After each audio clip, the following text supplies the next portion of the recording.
ndio kufeli kwenyewe. Yaani sasa na mchawi akiona amekushindwa anakuja ile physical, anakuja ile live.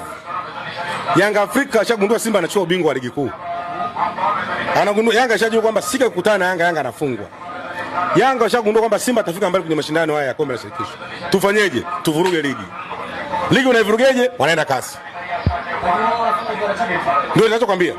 Kitendo cha kwenda kasi wanataka sisi tufungiwe.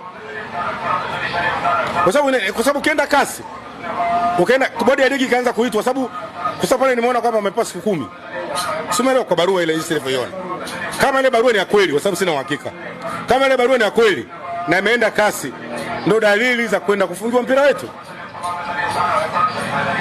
Yaani Yanga, nakwambia hivi, katika Yanga wako razi tufungiwe ili Simba sichukue hata ubingwa. Kwa sababu kitu wanachofanya unafikiri wao huko nyuma hawajawahi kufanya makosa. Watu wakatumia busara mpaka wameamua kwenda kasi. Kwa lipi?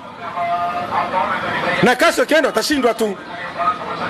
Ile mechi ingekuwa bodi ya ligi imeruhusu ile mechi, ikafika muda wa kucheza, marefari wakaingia uwanjani, hichi Yanga anachodai kingekuwa ni sawa. Lakini bodi ya ligi imeahirisha mechi kwa kanuni zake ambayo imejiwekea, ambayo Yanga nao wamo kwenye hizo kanuni. Kwa hiyo kitendo cha kuahirisha ile mechi, bodi ya ligi wana sababu ya msingi, maana wanatumia kanuni hizo hizo.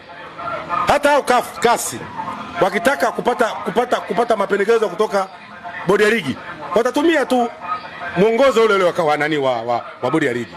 Lazima wataanzia pale ili kwa kueje kanuni zao zinasemeje.